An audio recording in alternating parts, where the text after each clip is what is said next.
जाएंगे। कल हम लोगों ने पढ़ा कि what do you mean by atoms and what do you mean by molecules. अणु क्या होता है, परमाणु क्या होता है। आपने कहा अणु किसको कहते हैं, किसी तत्व का सूक्ष्मतम कण जो है अणु होता है, और जो किसी भी रासायनिक अभिक्रिया में बिना डिसोसिएट भाग लेता है उसको हम लोग परमाणु कहते हैं। परमाणु के 3 मौलिक कण हैं, 3 fundamental parts in atoms like proton, neutron and neutron. Neutron की खोज 1932 में चैडविक नामक वैज्ञानिक ने किया था। वह आवेश रहित होता है, उसमें कोई आवेश नहीं रहता, जबकि प्रोटॉन पॉजिटिव चार्ज का होता है और इलेक्ट्रॉन हमारा क्या है, निगेटिव चार्ज का होता है। इसकी चर्चा हम लोगों ने कल करी थी। उसके बाद हम लोगों ने सारी चीजों में रिप्रेजेंट किया कि what do you mean by matter, what do you mean by substance, द्रव्य क्या है, पदार्थ क्या है, इनके अलग अलग भागों की बात करी थी और तत्वों का वर्गीकरण किया था। तत्वों के वर्गीकरण के आधार पर 5 मिनट समय लूंगा। तत्वों का वर्गीकरण हम लोगों ने कहा कि on the basis of modern periodic element divided by 4 categories like inert element, transition element, representative element and inner transition element. आपने इस तरह की प्रक्रिया को रिप्रेजेंट किया था, जिसमें आपने इनर्ट एलिमेंट में नोबेल गैसों की बात करी, helium, neon, argon, krypton, xenon, radon की। फिर आपका रिप्रेजेंटेटिव एलिमेंट 2 भागों में बांटे जाते हैं, एक एस ब्लॉक और दूसरा पी ब्लॉक में। उसके बाद ट्रांजिशन एलिमेंट को 4 कैटेगरीज में बांटी जाती है, 3D यानी फर्स्ट ट्रांजिशन, 4D और second transition, 5D third transition, and 6D is the fourth transition element. You know, in a previous class here, scandium 21 to zinc 30 is called first transition. You know, yttrium 39 to cadmium 48 is second transition. La57 to La57 HF72 to Hg80 is the third और 5D transition element. और जितने भी नए तत्वों की खोज हो रही है वह आपकी किस में जा रही है, 6D ट्रांजिशन एलिमेंट में। और चौथा जो है इनर ट्रांजिशन एलिमेंट को 2 भागों में बांटते हैं, एक को लेंथेनाइड और दूसरे को एक्टेनाइड सीरीज कही जाती है, जिसे हम 4F और 5F ब्लॉक के तत्व कहे जाते हैं। इनकी चर्चा हम लोगों ने करी थी। इसके साथ साथ 4F में आपका Ce58 से लेकर के Lu71 के बीच के तत्वों को हमने कहा, Ce58 टू Lu71 के बीच के तत्वों को हम लोग लेंथेनाइड कहा।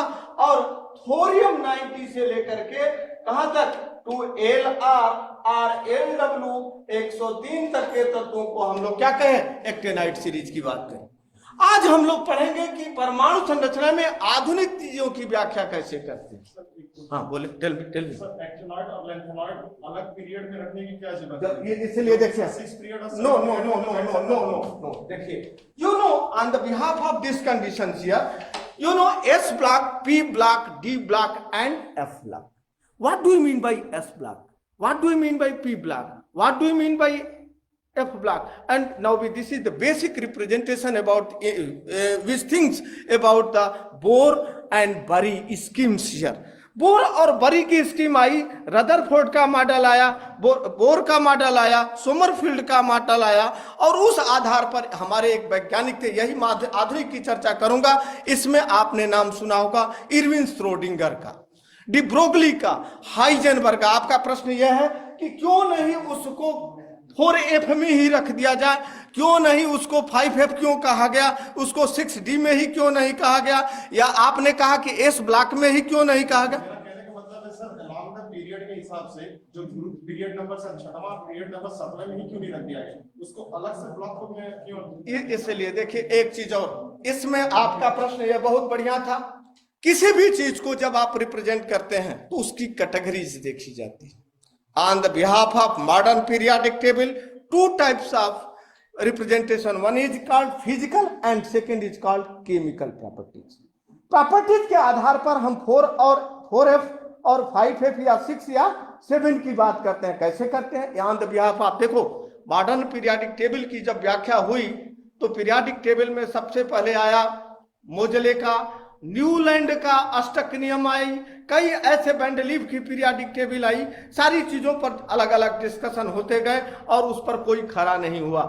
अंत में मॉडर्न पीरियोडिक टेबल आई, और मॉडर्न पीरियोडिक टेबल की मेन थीम थी कि the physical and chemical properties of element in each their atomic numbers, और परमाणु क्रमांक के आधार पर, उनके आवर्ती फलन के आधार पर हम पीरियोडिक टेबल का रिप्रेजेंटेशन करते हैं और उस आधार पर हम उसकी व्याख्या करते हैं। मित्र, आपको ये बता दूं कि एस की कंडीशन, एस, पी, डी और एफ आए कहां से? आपने क्वांटम नंबर भी जाना होगा, क्वांटम नंबर का नाम सुना होगा। Quantum number is like a postal address to determine exact position of electron is called quantum number। Quantum number किसी भी इलेक्ट्रॉन की सही व्याख्या को दर्शाता है, उसकी पोजीशन की व्याख्या करता है, उसको हम क्वांटम नंबर कहते हैं। On the basis of this functions quantum number divided by 4 categories like principal, azimuthal, magnetic and spin. Quantum number के आधार पर हम क्वांटम नंबर को 4 भागों में बांटते हैं। मुख्य क्वांटम संख्या, जिसे हम स्मॉल n से डिनोट करते हैं। दूसरी चीज आती है प्रिंसिपल क्वांटम नंबर, इसको कहा जाता है। दूसरी एजीमुथल क्वांटम नंबर अर्थात दिगंशी क्वांटम संख्या, उसको L से डिनोट करते हैं। तीसरी मैग्नेटिक क्वांटम संख्या, चुंबकीय क्वांटम संख्या, इसको M से डिनोट करते हैं। और अंतिम जो है स्पिन क्वांटम संख्या होती है, जिसमें हम उसको चक्रण कहते हैं, S से डिनोट करते हैं। अब इन सारी चीजों को कहाँ n का प्रयोग करते हैं, कहाँ l का प्रयोग करते हैं, कहाँ m का प्रयोग करते हैं, कहाँ s का प्रयोग करते हैं। ऑन द बिहाफ ऑफ, सब लोग जानते हैं, इलेक्ट्रॉन नाभिक के चारों तरफ एक दीर्घ वृत्तीय कक्षा में घूमता है। Electrons moving around the nucleus in circular elliptical orbits. Electron क्या है? नाभिक के चारों तरफ एक दीर्घ वृत्तीय कक्षा में घूमता है। अब वह कहाँ घूमता है, कैसे शो करेगा? तो देखिए, प्रिंसिपल क्वांटम नंबर मुख्य ऊर्जा स्तर को व्यक्त करती है, मेन एनर्जी लेवल। एन क्या करता है? मेन एनर्जी लेवल को व्याख्यात करता है। एल जो है सब एनर्जी लेवल। एन क्या है? Main energy level. प्रश्न पूछता है कि मुख्य क्वांटम संख्या का काम क्या है? आपके यहाँ 4 ऑप्शन दिए जाते हैं, तो 4 ऑप्शन में सही ऑप्शन क्या है? वह मुख्य ऊर्जा स्तर को, मेन एनर्जी लेवल को व्यक्त करता है या प्रदर्शित करता है। दूसरी चीज आती है एल की। एल के माने एजीमुथल क्वांटम नंबर, उसको हम क्या कहते हैं? दिगंशी क्वांटम संख्या। यह क्या प्रस्तुत करता है या क्या प्रदर्शित करता है? यह जो है एल हमारा क्या करती है? एल का काम यह है कि यह सब एनर्जी लेवल की बात कर, उप ऊर्जा स्तर की बात करता है। अब m का काम क्या है? वह मैग्नेटिक क्वांटम नंबर है, चुंबकीय क्वांटम संख्या है, और यह किसी भी इलेक्ट्रॉन के मैक्सिमम होने की, मैक्सिमम प्रोबेबिलिटी की बात करता है। प्रोबेबिलिटी नाम सुना होगा, प्रायिकता, सभी लोग जानते हैं। प्रायिकता की खोज किसने की थी? What do you mean by probability? Probability माने प्रायिकता, पाए जाने की संभावना। गणित के लोग इसमें बैठे होंगे, गणित वाले जानते हैं या प्रोबेबिलिटी शब्द जानते होंगे। पाए जाने की संभावना, ये फ्रांस के जुआरी सामंतों की देन है, और उन्होंने गलत से किस तरह से अच्छा काम किया, उस तरह की प्रक्रिया को प्रोबेबिलिटी कहती है, कहा जाता है। और प्रोबेबिलिटी का मतलब होता है पाए जाने की संभावना। तो यह m जो है हमारा मैक्सिमम प्रोबेबिलिटी ऑफ इलेक्ट्रॉन की बात करता है। और स्पिन क्वांटम नंबर जो है, एक बार क्लॉकवाइज डायरेक्शन और दूसरी बार anti clockwise direction. It means that +1/2 और -1/2 की व्याख्या करता है, और इस आधार पर NLMS की व्याख्या करते हैं। ठीक है, तो इसलिए कहा जाए, इनका प्रश्न यह था कि क्यों नहीं 7 और 6 और 7 में कर दिया जाए। देखो, कहीं भी 2 तरह की प्रॉपर्टीज आती है, एक फिजिकल प्रॉपर्टीज होती है और दूसरी केमिकल प्रॉपर्टीज होती है। On the behalf of modern periodic table, they have 2 properties are important here. One is called physical and second is called chemical. Physical properties में 5 मेन थीम होती हैं, जिसमें atomic radii, ionic radii, electronegativity, electron affinity and ionization potential. 5 मुख्य रूप से परमाणु त्रिज्या, आयनिक त्रिज्या, इलेक्ट्रॉन बंधुता, इलेक्ट्रॉन विभव और इलेक्ट्रोनेगेटिविटी यानी इलेक्ट्रॉन ऋणात्मकता, ये 5 मुख्य रूप से फिजिकल प्रॉपर्टीज के रूप में जाना जाता है। While now with this on the behalf of modern periodic table, now with the chemical properties as like nature of halides, oxidized, configuration, color, magnetic properties, those are called chemical properties here. You know configuration, सभी लोग जानते हैं कि circle और sphere क्या होता है। कितने लोग बताएंगे what is the difference between circle and sphere? वृत्त और गोले में क्या अंतर है? आपने पढ़ा होगा सर्किल, ध्यान से सुनो मेरी बात को। एक कहा आपने सर्किल, सर्किल की हिंदी होती है वृत्त, और स्फेयर होती है, स्फेयर का मतलब होता है, क्या होती है? गोला। गोले और वृत्त में क्या अंतर है? देखो, वृत्त जो है हमारा 2 डायमेंशनल एक्सेस की बात करता है, जबकि स्फेयर हमारा क्या करता है? 3 डायमेंशनल की बात करता है। जैसे आप लोग सामान्य रूप में एरिया और क्यूब जानते हैं। एरिया सुना होगा, अरे लंबाई गुणे चौड़ाई यानी क्षेत्रफल, और लंबाई गुणे चौड़ाई गुणे ऊंचाई। नाउ दिस इज कॉल्ड क्या होगा? वॉल्यूम, यानी क्यूब जो है आयतन की बात आती है। एक किसी चीज की जब चर्चा हम करते हैं तो जो वॉल्यूम होती है वह उस तरह की प्रक्रिया एक्स, वाई और जेड की बात आती है, और इसको कहते हैं now this is called 3 dimensional axis here. And now this here, now this is the anyway, now with the x और y, now this is called क्या होगा? तो सर्किल हमारी क्या होती है? उसका इक्वेशन होता है x square plus y square equal to a square, यानी now this is the basic theme about this condition. कल हम लोगों ने चर्चा की, संतुष्ट हो गए? फिर बाद में जो भी, एक चीज और है, कोई भी क्वेश्चन जहां नहीं समझ में आया हाथ उठाइए, पूछिए, कई बार पूछिए, कहीं कोई दिक्कत नहीं आएगी। दूसरी चीज, हम लोगों ने न्यूक्लियस की बात करी। न्यूक्लियस किसकी? न्यूक्लियस माने नाभिक। नाभिक की खोज किसने करी? नाभिक की खोज किसने करी? बहुत सुंदर एक आवाज आ रही पीछे से। रदरफोर्ड नामक वैज्ञानिक ने 1911 में किसकी खोज करी? न्यूक्लियस की खोज करी। और न्यूक्लियस का चार्ज क्या है हमारा? न्यूक्लियस हमारा क्या है? पॉजिटिव चार्ज की बात आती है। स्कैटरिंग ऑफ इलेक्ट्रॉन की कंडीशन से उसकी व्याख्या करें।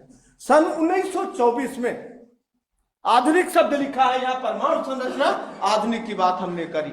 सन 1924 में एक वैज्ञानिक थे लुईस डी ब्रोगली, कण और तरंग की बात करी, पार्टिकल एंड मैटर की बात करी। क्या नाम था उनका?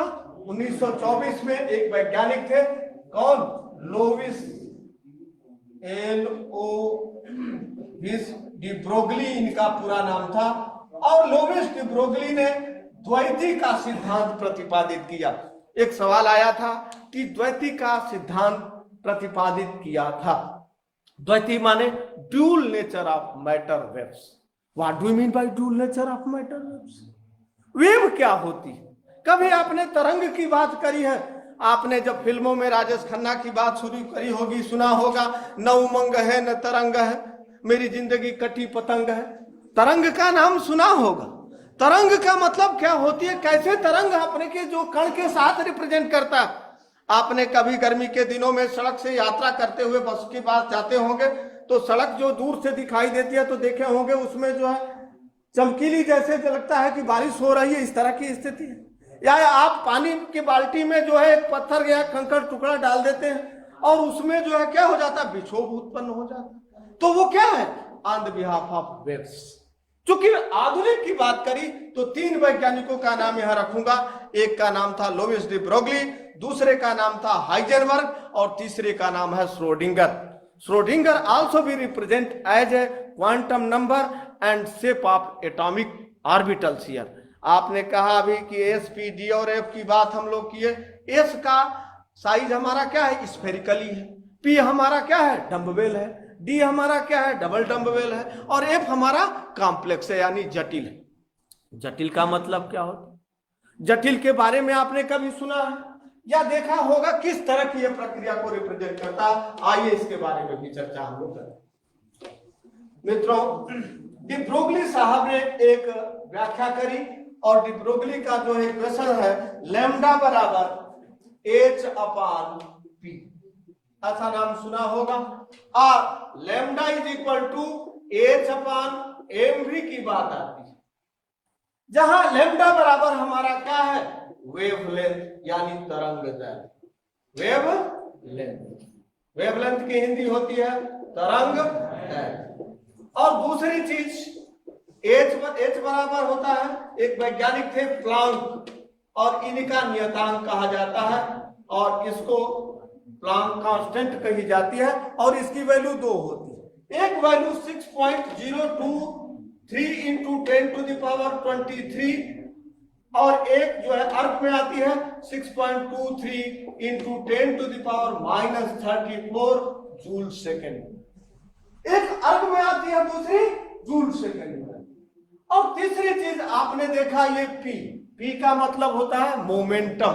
मोमेंटम माने संवेग, संवेग बराबर होती है मोमेंटम, और इसको हम हिंदी में कहते हैं संवेग। संवेग बराबर होता है मास इनटू इनिशियल वेलोसिटी और मास इनटू फाइनल वेलोसिटी।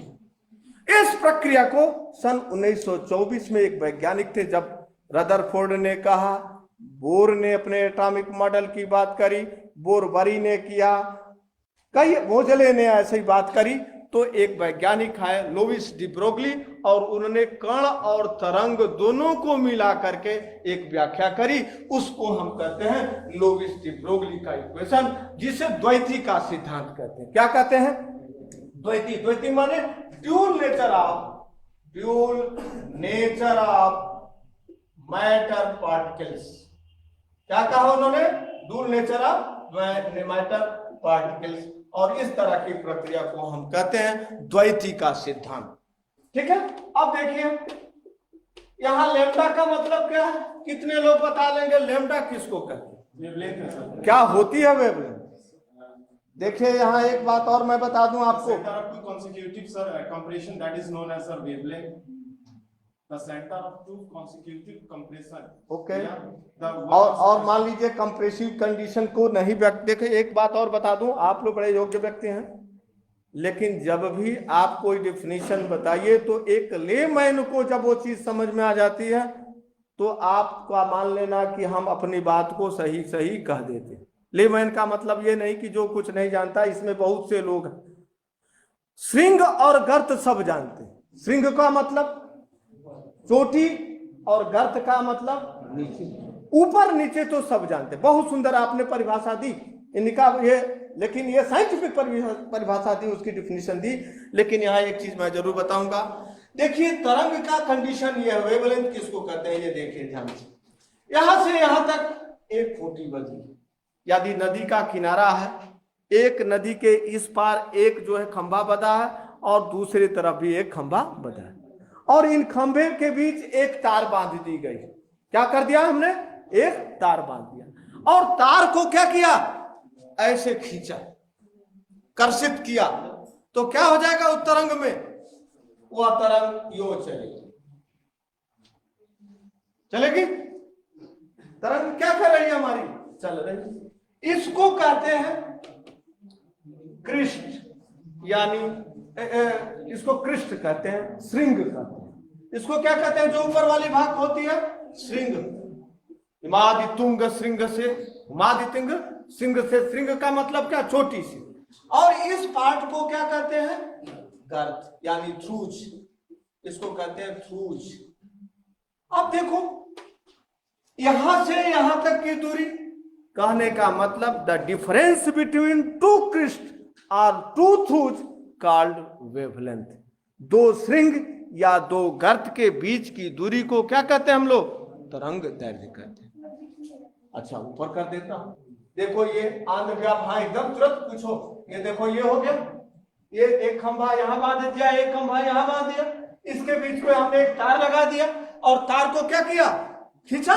तो खींचने के बाद देखा होगा यो हो जाती है। इसको कहते हैं श्रृंग, ऊपर वाले को, यानी क्रिस्ट, CRESTS। क्रिस्ट माने श्रृंग, और उसके नीचे वाले भाग को क्या कहते हैं? थ्रूज कहते हैं। हाँ ठीक है, ट्रफ कहते हैं। ट्रफ माने गर्त होती है, तो इसको गर्त कहते हैं। और कहते हैं कि दो श्रृंग या दो गर्त के बीच की दूरी को क्या कहते हैं हम लोग? वेवलेंथ कहते हैं। और it is a Greek word and it is denoted by lambda. Okay, on the behalf of this condition. अब दूसरी बहुत ज्यादा नहीं बताऊंगा, केवल कंडीशन बताता चलाऊंगा, और इससे जितने सवाल आएंगे आपको बता दिया करूंगा। ये पक्की बात है। देखो केमिस्ट्री इतना बढ़िया सब्जेक्ट है कि केमिस्ट्री में क्या पढ़ने हैं, किस तरह की प्रक्रिया, कैसे सवाल पूछे जाते हैं, आज मैं आपको बताऊंगा, ब्रीफ करूंगा। लेकिन 12 बजे के बाद थोड़ा बता लूं, और उसके बाद ब्रीफ की कंडीशन भी करूंगा कि कैसे क्वेश्चन आते हैं। आप क्वेश्चन को भी आप अपने सिलेबस के आधार पर उसको रिप्रेजेंट करें, और जहां ना समझ में आए तुरंत पूछ लीजिएगा। इसमें पूछने में कोई हिनाई नहीं है, हाथ उठाइएगा, जिस प्रक्रिया में होगा उसको हम तुरंत बताने का प्रयास करें। दूसरी चीज मोमेंटम आपने जान लिया, संवेग। मास इनटू वेलोसिटी और मास ऑफ इनिशियल वेलोसिटी, इसको कहते हैं ड्यूल नेचर ऑफ मैटर। दूसरा आया हाइजेनबर्ग अनसर्टेनिटी प्रिंसिपल। ये हाइजेनबर्ग क्या है? हाइजेनबर्ग लिख लीजिए, Heisenberg uncertainty principle. Heisenberg uncertainty principle दिखाई दे रहा होगा। हाइजेनबर्ग का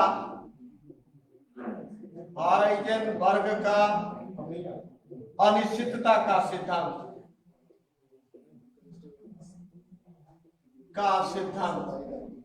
देखो मत मित्रों, हाइजेनबर्ग क्या कहा? हाइजेनबर्ग किसको कहा? आपने अभी कहा कि इलेक्ट्रॉन नाभिक के चारों तरफ एक दीर्घवृत्तीय कक्षा में क्या करता है? घूमता है। आपने इसको पॉजिटिव चार्ज कहा और इलेक्ट्रॉन नाभिक के चारों तरफ क्या करता है? चक्कर लगा।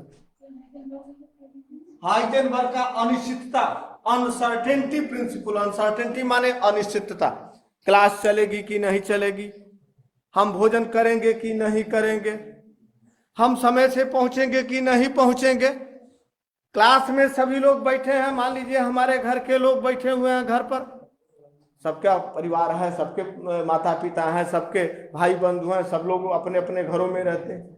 और किसी ने कहा कि आज जो है अभ्युदय कोचिंग में हमारी बहन गई है, हमारा भाई गया। घर के लोग कह रहे होंगे कोचिंग पढ़ने के लिए समय दिया गया होगा, 11 बजे से 12:30 बजे तक साइंस का क्लास चलेगा। उसमें भैया चाहे बहन लिख रहा होगा, बातें कर रहा होगा, सर पूछ रहे होंगे, वो सर से प्रश्न पूछ रहे होंगे। उनको उस समय की बात नहीं मालूम, उसको केवल यही मालूम है कि 11 से 12:30 तक साइंस का क्लास चलेगा और हमारी बहन चाहे हमारा भाई वहां जाकर के क्या होगा? उपस्थित होगा। इस वक्त मान लीजिए किसी ने कहा कि 11:20 पर वो क्या कर रहे होंगे? ये बात आ गई अनिश्चितता पर। हाइजेनबर्ग सर कहता है कि it is impossible to exact determination and position of a moving particles. कहने का मतलब कि किसी भी गतिमान कण की स्थिति तथा उसके संवेग दोनों का यथार्थ निर्धारण करना संभव नहीं। कहता है कि भाई कहो मान लीजिए आपके पास एक साइकिल है और साइकिल में पहिया लगा हुआ और साइकिल क्या हो रही है? चल रही है। और कोई जो हवा भरने वाली नोद है, जेट जिसको कहते हैं, जहां से हवा भरते हैं, कोई पूछ रहा है कि कहां होगी, आप बता सकते हैं? वो हमेशा क्या कर रही है? रिवॉल्व कर रही है, घूम रही है। तो हाइजेनबर्ग ने कहा कि किसी भी गतिमान कण की उसकी स्थिति तथा उसका वेग दोनों का यथार्थ निर्धारण करना संभव नहीं। It is impossible to exact determination and position of a moving particle. कोई भी गतिमान कण है और घूम रहा है, तो उस स्थिति में आपने कहा कि इलेक्ट्रॉन, बोर साहब कहते हैं, रदरफोर्ड ने कहा कि इलेक्ट्रॉन नाभिक के चारों तरफ एक दीर्घवृत्तीय कक्षा में क्या करता है? वो घूमता है। घूमने की जो प्रक्रिया है, और उसने एक मैथमेटिकल इक्वेशन दिया। क्या मैथमेटिकल इक्वेशन दिया? देखिए इसको ऊपर लिख देता हूं, ठीक है। ये देखिए इक्वेशन उन्होंने लिखा, delta X into delta P is greater than और इक्वल टू h/4 क्या कहा उन्होंने? कि delta X into delta P is greater than और इक्वल टू h/4। क्या इक्वेशन है? डेल्टा एक्स क्या मतलब? डेल्टा एक्स का मतलब कि पोजीशन से संबंधित अनिश्चितता। पोजीशन माने स्थान, चाहे उसकी स्थिति से संबंधित क्या हो गई? अनिश्चितता हो गई। पी का मतलब क्या है? अभी आपने कहा कि मास इनटू इनिशियल वेलोसिटी और मास इनटू फाइनल वेलोसिटी। आपने अभी कहा इस तरह की प्रक्रिया को हम क्या कहते हैं? मोमेंटम, संवेग कहते हैं। ओके, तो यहां डेल्टा पी का मतलब चेंज इन मोमेंटम, और एच का मतलब अभी आपने लिखा एच बराबर क्या है? प्लांक का नियतांक, उसको प्लांक का कांस्टेंट कहते हैं। और उसके बाद 4 पाई या 2 पाई का मतलब होता है इंटीग्रल मल्टीपुल। पाई बराबर क्या होता है? 22/7 होता है। हमारे यहाँ कुछ ऐसी चीजें होती हैं, आपने कभी ऐसा सुना होगा, इस तरह का फिगर देखा होगा, या d/dx भी दिया होगा, तो ये नोटेशन है, और इस आधार पर 4 पाई का मतलब होता है इंटीग्रल मल्टीपुल, यानी अवकलन गुणांक की व्याख्या करता है। 4 पाई का मतलब क्या है, यहाँ इंटीग्रल मल्टीपुल की कंडीशन आती है, और वह एक कांस्टेंट कंडीशन की बात करता है। कहते हो कि आप, हम बोल सर रदरफोर्ड की थ्योरी का स्टेटमेंट ये था कि मतलब कि जब भी कोई भी इलेक्ट्रॉन किसी भी ऑर्बिट के चारों तरफ घूमेंगे तो ड्यू टू द फिजिक्स के नियम के हिसाब से वो अपनी एनर्जी को रेडिएट करता है, और एनर्जी रेडिएट होने की वजह से वो आपके न्यूक्लियस के पास पहुंचता है, न्यूक्लियस में जाकर ड्रॉप हो जाता है। इनकी थ्योरी सर डीमेरिट में चली गई, और बाद में नील बोर्स की थ्योरी आई थी, और नील बोर्स ने बोला था कि अपने इलेक्ट्रॉन खुद की एनर्जी के हिसाब से अपनी खुद के ऑर्बिट में बैठे होते हैं। ठीक सर, अभी जब आपने ये बात कही कि रदरफोर्ड की थ्योरी के हिसाब से इलेक्ट्रॉन चारों तरफ घूमते हैं, बट वो तो उनकी थ्योरी के हिसाब से तो वो रेडिएट होकर खत्म हो जाते हैं। नहीं, मेरी बात, दोनों ने साफ साफ कहा। देखिए 4 पोस्टुलेट्स थे रदरफोर्ड के, 4 पोस्टुलेट थे बोर के, निल्स बोर के। रदरफोर्ड ने 2 थे सर, 4 हैं, अभी मैं बता दूंगा, उसका इक्वेशन भी बताता हूं। अभी यहाँ अभी उसकी डिस्कस करता हूं। 4 है। देखो आपको एक बात बता दूं, जब भी कोई चीज आप पढ़िए तो पूर्णता के साथ पढ़िए, गहन की। देखिए उसने क्या कहा, M V R is equal to N into H upon 2 pi is equal to H nu, आपने सुना होगा। और E delta E is equal to E2 minus E1, 4 बताया था उसने। देखो दोनों लोगों ने कहा कि इलेक्ट्रॉन नाभिक के चारों तरफ एक दीर्घवृत्तीय कक्षा में घूमते हैं। दूसरा जो पोस्टुलेट था रदरफोर्ड का, उसमें मेन ड्रॉबैक था, उसमें सबसे बड़ी कमी ये आ गई, न्यूक्लियस की खोज किया उसने, कहा किसमें, अल्फा कणों का स्कैटरिंग किया, अल्फा कणों का प्रकीर्णन किया। सन 1909 से उसकी प्रक्रिया शुरू हो गई, और 1911 में वो नाभिक की खोज करी, और नाभिक की खोज करते ही वक्त वो बता दिया था कि नाभिक न्यूक्लियस डेंस होता है, स्टेबल होती है, पॉजिटिव चार्ज वाली होती है। ये सारी चीजें किसने बताई, रदरफोर्ड ने। रदरफोर्ड ने कहा कि किसी भी परमाणु के भीतर एक नाभिक होता है जिसे हम न्यूक्लियस कहते हैं, और वह नाभिक पॉजिटिव चार्ज वाला होगा जिसमें प्रोटॉन और न्यूट्रॉन दोनों रहेंगे। और उसके साथ साथ उसमें यह कहा था कि इलेक्ट्रॉन नाभिक के चारों तरफ एक कक्षा में क्या करेंगे, घूमेंगे। जब बात आई कि घूमेंगे तो उसकी एनर्जी का लॉस होगा, और एनर्जी का रिप्रेजेंटेशन होगा कि वो एनर्जी किस रूप में जाएगी। मित्रों जब एनर्जी की बात छेड़ दिए तो अब सुन लो एनर्जी होती क्या चीज, what do you mean by energy. Energy का अर्थ होता है ऊर्जा, सामान्य रूप में हम लोग ऊर्जा कहते हैं, लेकिन हम साइंटिफिक वे में कहेंगे एनर्जी में भी defined as capacity doing work, कार्य करने की क्षमता को क्या कहते हैं हम लोग, ऊर्जा कहते हैं। और यहाँ ऊर्जा जहां जैसन तहां तैसन, एक कहानी आती है कि जहां जैसा उसी तरह के अनुसार अपनी प्रक्रिया हम बदल लेते हैं। जैसे कोई आदमी, जाड़े का समय खत्म हो गया, गर्मी का दिन शुरू हो रहा है, और इस वक्त खूब बढ़िया से कोट वोट पहन लिया, पूरा स्वेटर वेटर पहन लिया, पूरे शरीर को ढक लिया, चादर भी लपेट लिया, तो लोग उस पर हंसने लगे। यानी किस एनर्जी का प्रयोग कहां करेंगे, इसकी व्याख्या कौन करेगा, प्रेजेंस ऑफ। अब जैसे एक सवाल पूछ लिया जाए, देख लो ध्यान से, एक एक चीज पर डिस्कस करता जाऊंगा। X square minus 5x plus 6 एक मैथमेटिकल इक्वेशन फैक्टर है, सब लोग इसको कर सकते। क्या है ये, x square minus 5x plus 6। आप जब इसको रिप्रेजेंट करेंगे तो x square minus 3x minus 2x plus 6, और यहां आप लिख देंगे x माइनस 3, और यहां माइनस 2 का मान ले लेंगे x माइनस 3, तो x माइनस 3 और x माइनस 2। यानी कहने का मतलब कि आपको कैसा कंडीशन समझ में आ रही है, इस इक्वेशन में x बराबर 3 भी हो सकता है, और इस इक्वेशन में x बराबर 2 भी हो सकता है, होगा कि नहीं। ये आपके प्रेजेंस ऑफ माइंड के आधार पर। जैसे आपको कोई सवाल दे दिया, सुन लीजिए ध्यान से, क सही ख बटा ग और 2 सही 3/4 में क्या अंतर है। यदि क बराबर 2, ख बराबर 3 और ग बराबर 4। सवाल ऐसे लिख करके दे दिया। सपोज करो आज मैं तुम्हें बता दे दूं, इसकी भी चर्चा कर। एक सवाल लिखो, कि ये क ख बटा ग 2 सही 3/4 और क बराबर 2 ख बराबर 3 और ग बराबर 4 में क्या अंतर है? कैसे इसको हम हल करेंगे? हल कर लेंगे सब लोग? कोई अंतर है? अंतर है? नहीं अंतर है? अरे वही, ऐसा कैसे हो? अंतर है। देखो मैं बता भी देता हूं, आ जाएगा, लिख लीजिए। देखिए तो क ख बटा ग और 2 सही 3/4, देखो ऐसे ही लिखा हुआ है, क्योंकि आपकी लिखने की प्रक्रिया जो है लिखने पर निर्भर करती है, याद करने पर नहीं। आप सभी लोगों ने एक ही राय कहा कि दोनों बराबर है, ऐसा है नहीं। देखिए कैसे अलग अलग है, बात है यहां से यहां तक ले आ रही है।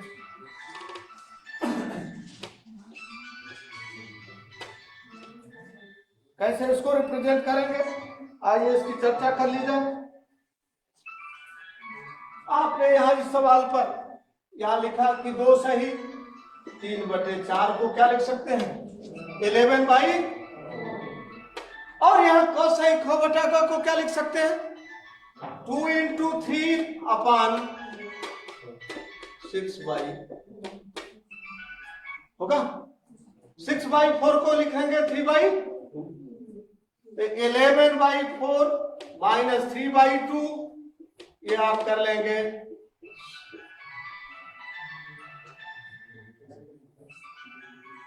आगे अंतर देखिए, एक जगह आप अर्थमेटिक कंडीशन की बात करेंगे और दूसरी जगह क्या करेंगे इस कंडीशन में, तो इस तरह की प्रक्रिया आ जाती है।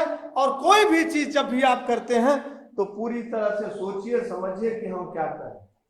आपको मैं बताऊंगा अलग से कि बोर का एटॉमिक थ्योरी क्या होती है और कैसे।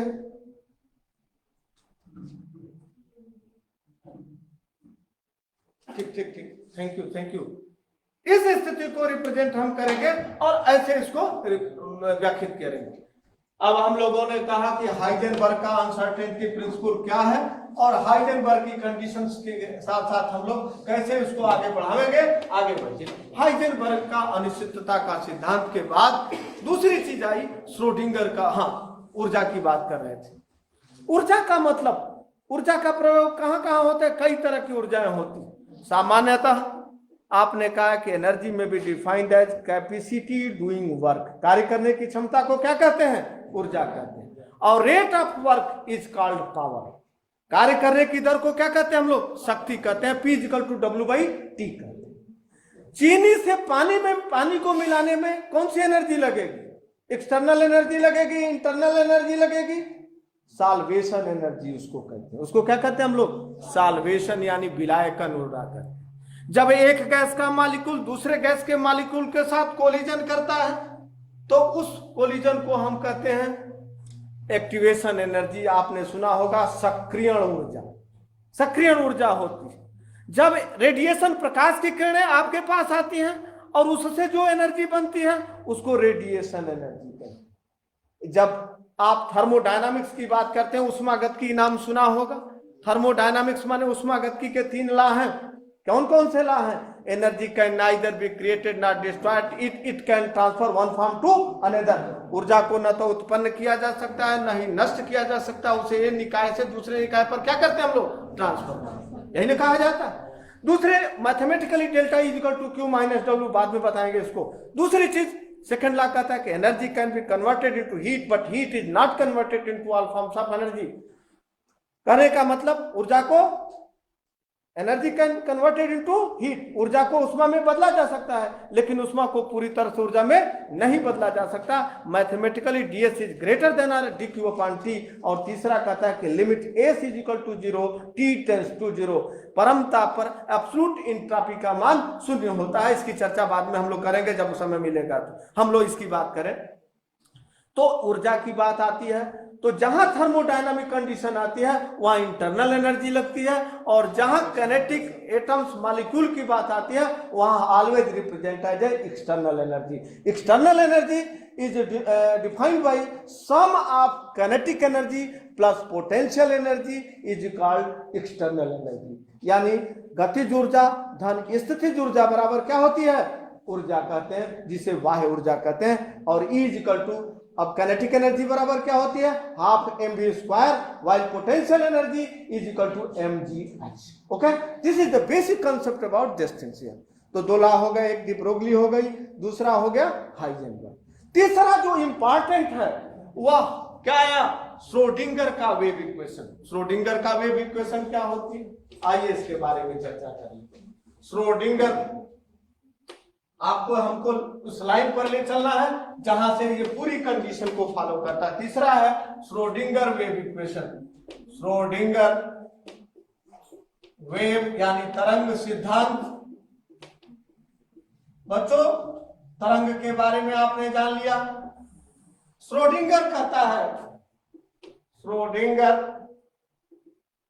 Wave equation, Schrodinger wave equation है कि Laplacian square psi plus 8 pi square M upon H square E minus B psi is equal to 0. Now with this equation is called Schrodinger wave equation. स्वास्थ्य विभाग का चिन्ह देख रहे हो, इसको कहते हैं लाप्लासियन ऑपरेटर. स्वास्थ्य विभाग का निशान आपने देखा होगा कहीं हॉस्पिटल पर ऐसा चिन्ह बना दिया है.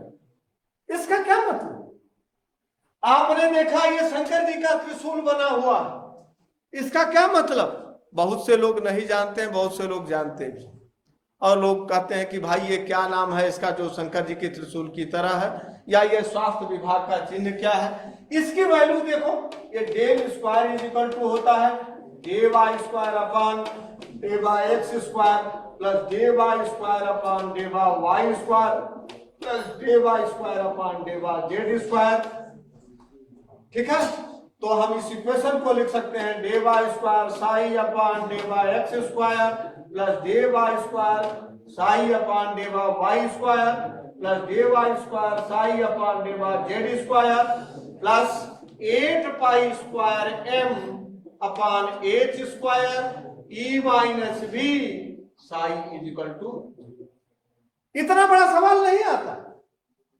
क्वेश्चन जब भी परीक्षा में पूछी जाती है आपके लिए ये सवाल नहीं आएंगे. इसका अर्थ जानते हैं क्यों लिखा हमने पूछा, हमने जाना कि कई परीक्षाओं में मैं देखा करता हूं कि ऐसे सवाल पूछ देते हैं कि इसको क्या कहते हैं, साई क्या है. साई क्या है, साई का मतलब तरंग फलन. साई का मतलब क्या है, तरंग फलन. तरंग फलन की अंग्रेजी होती है वेव फंक्शन. क्या कहते हैं उसको, वेव फंक्शन. और इसका नाम है साई. इसको क्या कहते हैं, साई, अर्थात PSI साई. इसको क्या कहते हैं, साई. साई का मतलब क्या है, तरंग फलन. तरंग फलन का मतलब क्या है, वेव फंक्शन का मतलब क्या है, फलन का काम क्या है, फंक्शन का. आपने कभी सुना होगा इस तरह का चिन्ह देखा था कि नहीं, कितने लोग सुने हैं, साई शब्द सुना है कि नहीं, और लोग नहीं सुने थे साई कभी. देखो एक बात और बता दूं, आज हिंदी वाले बहुत लड़के बैठे हैं, गणित वाले भी बैठे हैं, सब लोग बैठते हैं. मैंने कल कहा था कि आपका लेवल एक सामान्य स्थिति तक आपके लेवल को सभी को मानना होगा, चाहे वो हिंदी पढ़ता हो, चाहे इतिहास पढ़ता हो, चाहे भूगोल पढ़ता हो, चाहे अंग्रेजी पढ़ता हो, चाहे कोई भी चीज पढ़ता हो. एक जनरल लेवल आपका होना चाहिए. और लेवल जब ऊपर, उसके बराबर से जब आप ऊपर जाएंगे तो उस विषय के प्रति आपकी महत्ता मानी जाती है. लेकिन जब हम उस लेवल तक पहुंचेंगे तो इन सारी चीजों की जानकारी हमको होनी चाहिए. ये नहीं कोई कह सकता कि हम साई नहीं जानते, हम डेल नहीं जानते, हम सम नहीं जानते. अब कोई पूछे कि आप माध्यिका जानते हैं कि नहीं, कोई पूछेगा कि आप औसत माध्य जानते हैं कि नहीं. आपको कह दिया जाए कि स्क्वायर का मैंने एरिया का क्षेत्रफल कैसे निकालेंगे, किसी खेत का, किसी आयत का, किसी व्याख्या का, इस कमरे का. मान लीजिए आपने परिमाप निकालने की बात आई, कहे कि हम गणित पढ़ते नहीं करते तो काय को बताएंगे. बात, हमारी बात सुन लीजिए. आपसे कोई प्रश्न पूछे कि इस कमरे का माप मेजरमेंट कर लीजिए, और आपने कहा कि हम गणित नहीं पढ़ते हैं सर, हम केवल भूगोल पढ़ते हैं, हम ये सब नहीं जानते, तो आपको उस दर्जे का माना नहीं जाएगा जो योग्यता को प्रमाणित नहीं. मैं ऐसी चीज का प्रयोग कर रहा हूं कि जो उस लेवल के नीचे है, लेवल के बराबर आने के लिए जब हम इससे ऊपर जाएंगे तो आप कह सकते हैं कि हमको ये कठिन लग रही है। मैं इसलिए बता रहा हूं कि ऐसे सवाल दे दिए जाते हैं और इनके बारे में आपसे पूछ लिया जाए, चाहे वो आप किसी भी वर्जन की बात करते हैं। मित्रों, वेव फंक्शन क्या होती है, साई क्या होती है, साई की क्या कंडीशंस होती है, आप जान ले रहिए। चूंकि आप लिखते कम हैं, बोलते में हम बोल ज्यादा रहे हैं, लेकिन हम इसलिए कि आपको उकसा रहे हैं। उकसाने का मतलब यह है कि आपसे जब प्रश्न होगा, आपके दिमाग में कुछ समझ में आएगी तो प्रश्न आप पूछना शुरू करेंगे, और जब हमारे आपके बीच में गैप टूट जाएगी तो आप और प्रश्न पूछने लगेंगे। आपके अंदर जो डर बना हुआ है वो डर हमेशा के लिए क्या हो जाएगा, समाप्त हो जाएगा। इसलिए छात्र को हमेशा प्रश्न के लिए उद्वेलित किया जाता रहना चाहिए कि वो समझ पा रहा है कि नहीं समझ पा रहा है। इसलिए हम क्या करें, उनके बारे में उनसे चर्चा संवाद बनाए रखते हैं, और यह भी एक परीक्षा की, प्रतियोगी परीक्षा को पूर्ण रूप से जानने और उसमें उस लक्ष्य को प्राप्त करने का मुख्य साधन भी। तो इस आधार पर साई क्या है, अब देखिए साई के 4 मान होते हैं। साई के 4 मान होते हैं। साई के कितने मान होते हैं, 4। कौन कौन? Psi is finite, psi is continuous, psi is single valued wave function, and in infinity the value of psi is equal to 0। Hindi में सुनिए, साई सतत होती है। साई सतत, सतत माने कंटिन्यूअस, साई सतत होती है। साई फाइनाइट होती है, परिमित होती है। साई एक मान वाला होता है, और in infinity the value of psi is equal to 0, यानी अनंत पर इसका मान 0। एकदम सिस्टमेटिक कंडीशन की बात आती है, this is called Sai. Okay, ये क्यों इतना बड़ा इक्वेशन मैंने लिखा? देखिए, श्रोडिंगर जो था, फादर ऑफ क्वांटम मैकेनिक्स कहा जाता है।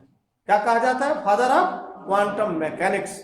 यांत्रिकी की बात करता है, और कण और तरंग की जो बात हमने शुरू करी वो उसका फादर कहा जाता है। कौन? Irwin Schrodinger. और श्रोडिंगर को क्वांटम मैकेनिक्स का ओरिजिनेटर कहा जाता है, और इस आधार पर इसकी व्याख्या होती है। दूसरी चीज, साई के बारे में आपने जान लिया, ये डेल जो है एक ऑपरेटर है। ऑपरेटर का मतलब गणित में देखा होगा आप लोगों ने, जब हाई स्कूल में पढ़ा होगा तो साइन स्क्वायर थीटा, क्या पढ़ा था? Sine square theta plus cos square theta is equal to. किसी ने पूछा कि थीटा क्या है, थीटा का अर्थ क्या है? साइन माने लंब बटा कण, कास माने आधार बटा कण। अरे भाई, लंब बटा कण आप निकाल लिया, ऐसे निकाला, ये समकोण त्रिभुज है, तो इसमें आपने इसको लंब कह दिया और इसको क्या कह दिया? कण कह दिया, ये आधार हो गया, आपने उसको रिप्रेजेंट कर लिया। लेकिन थीटा क्या है? बहुत सुंदर। तो उसी तरह से ये हमारी जो कंडीशन बड़ी, इसको ऑपरेटर कहते हैं। ऑपरेटर का मतलब क्या है? Operator as a mathematical tools, function into operator is another function. यानी ऑपरेटर एक गणितीय क्या है? मशीन है, सूत्र है, जो एक फंक्शन से गुणा करने पर दूसरा फंक्शन यानी दूसरा फलन प्रस्तुत कर दे। Now with this is called, क्या कहेंगे? ऑपरेटर। और इसको कहते हैं लाप्लासियन ऑपरेटर। इसको क्या कहते हैं? Laplacian operator. ठीक है। अब उसके बाद आता है एम का मतलब क्या है? Mass of particle. अब आपसे कोई पूछे कि what is the difference between W and M? W माने वेट, एम माने मास। देखो, ये वेट हो गई और इसकी हिंदी हो गई भार, और इसका मतलब हो गया मास, और मास की हिंदी हो गई द्रव्यमान। इन दोनों में अंतर है। W is equal to mgh लिखते हैं और F is equal to mi लिखते हैं। अरे आप लोग न्यूटन का लॉ पढ़े होंगे, इसको बताने में और समय लगेगा। 3 लॉ प्रिंसिपिया में उनकी बात आती है। न्यूटन का लॉ सब लोग जानते हैं कि जब कोई बस चलती है तो सदा चलती ही रहेगी, स्थिर है तो सदा स्थिर ही रहेगी, जब तक उस पर कोई वायवल या गति अवरोध न लगे। दूसरा कहता है संवेग परिवर्तन की दर लगाए गए बल के अनुक्रमानुपाती होता है। और तीसरा कहता है प्रत्येक क्रिया के बराबर विपरीत प्रतिक्रिया होती है। Every action is opposite and opposite direction की बात हम लोग करते हैं और उस तरह की बात आती है। ये न्यूटन की एक पुस्तक है प्रिंसिपिया, जिसमें इन तीनों लॉ की चर्चा की गई। बच्चों अब उसके बाद आती है, ये आप लोग बताएंगे, अभी हम पूछेंगे बाद में आपसे। एच तो आप जानते हैं, एच माने प्लांक कांस्टेंट। ई का मतलब होता है टोटल एनर्जी। टोटल एनर्जी का मतलब the sum of kinetic energy plus potential energy is called external energy and it is denoted by E. और इसके आधार पर ये पोटेंशियल एनर्जी है और इस इक्वेशन को हम कहते हैं श्रोडिंगर वेव इक्वेशन। इस तरह की प्रक्रिया को हम लोग क्या कहते हैं, श्रोडिंगर का वेव इक्वेशन है। और यही तीन जो है इनकी बात आती है। एक सवाल आता है कि what do you mean by node. Node नाम सुना है? नोड नोड नोड क्या है? देखिए ये सवाल मध्य प्रदेश पीसीएस में आया है। क्वेश्चन है, लिख लीजिए।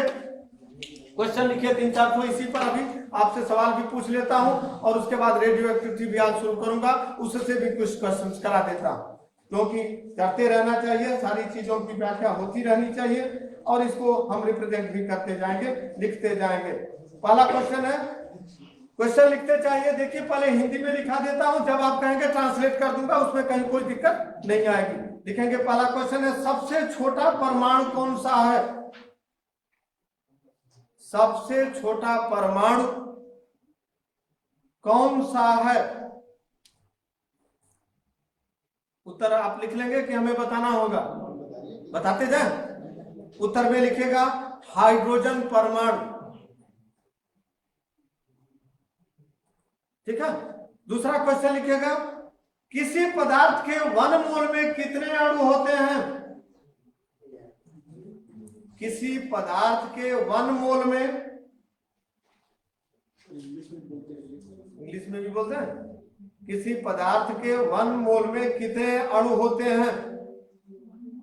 1 मोल कैसे लिखेंगे? 6.02 10⁻33। 1 मोल में, बहुत सुंदर। उत्तर में लिखेंगे 6.03 10⁻23। क्या हो जाएगा? एटम्स।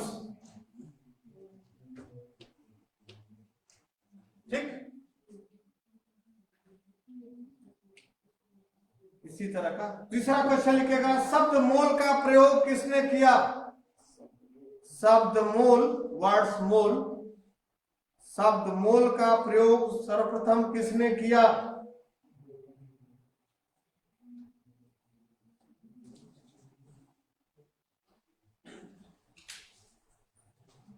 उत्तर में लिखिएगा ओस्टवाल्ड।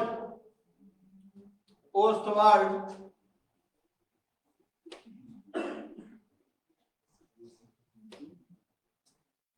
चौथा क्वेश्चन लिखिएगा, नोड क्या है? नोड क्या है? NODE, node. ऐसा नाम सुना नहीं होगा, जबकि शुरू में ही आप जब रदरफोर्ड का मॉडल वगैरह पढ़ते हैं तो वह जो है उसमें नोड शब्द की व्याख्या आती है। लिख लिया जाए। नाउ वी राइट डाउन, किसी परमाणु में उपस्थित, किसी परमाणु में उपस्थित, किसी परमाणु में उपस्थित वह बिंदु, वह बिंदु अथवा क्षेत्र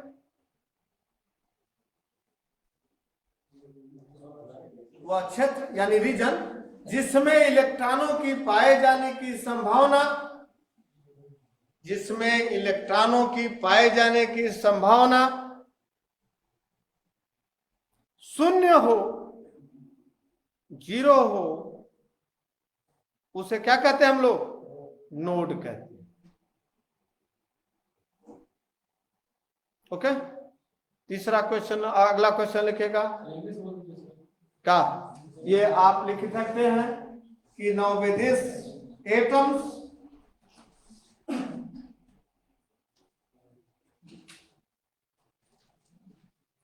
ऑन द बिहाफ, आप इसको इस तरह से भी लिख सकते हैं कि now with the maximum probability of electron on the behalf of this region is called zero, is called nodes.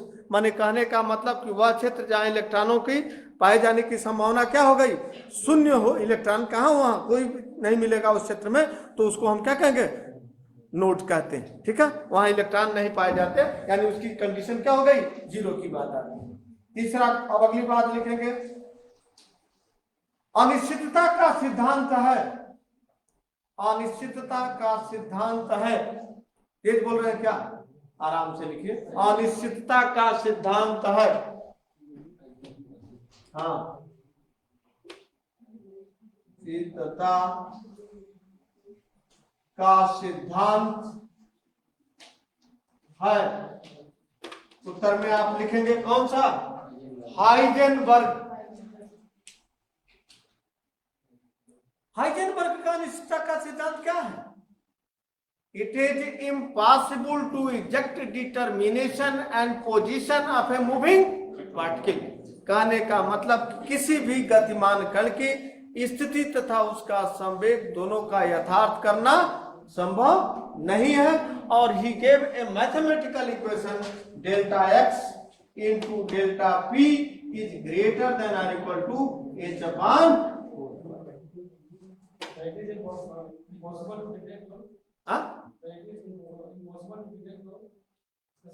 अच्छा, अंग्रेजी बात, किसी, it is impossible to exact determination of position and momentum of a moving particles.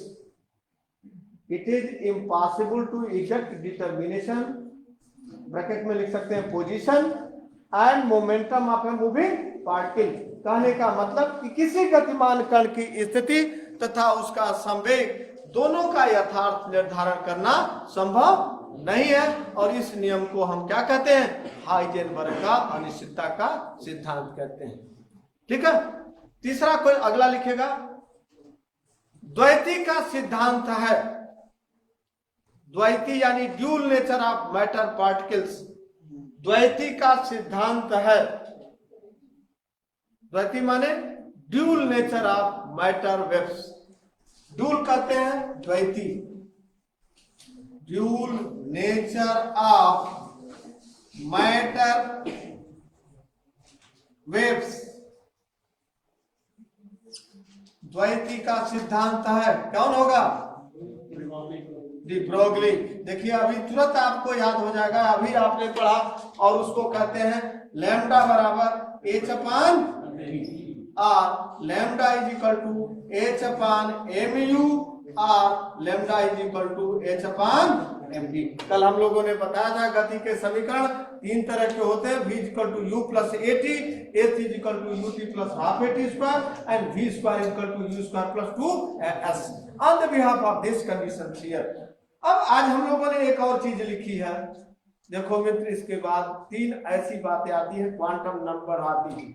आपसे कोई पूछ दे कि मुख्य quantum संख्या प्रदर्शित करती है, मुख्य क्वांटम संख्या प्रदर्शित करती है, मेन एनर्जी, मुख्य क्वांटम संख्या यानी principal quantum number represented by, principal quantum number यानी मुख्य क्वांटम संख्या प्रदर्शित करती है। क्या प्रदर्शित करती है, कितने लोग बताएंगे, मुख्य क्वांटम संख्या प्रदर्शित करती है। गुड, बहुत सुंदर, मुख्य ऊर्जा स्तर को व्यक्त करती है। उत्तर में लिखेंगे मेन एनर्जी लेवल यानी मुख्य ऊर्जा स्तर की व्याख्या करती है। ठीक, एजीमुथल क्वांटम नंबर किसको प्रदर्शित करती है, हाँ, सब ऊर्जा की। फटाफट ऐसे आप लिखते रहेंगे, याद हो जाएगा। तो सब एनर्जी लेवल को कौन व्यक्त करता है, एजीमुथल यानी दिगंशी क्वांटम संख्या।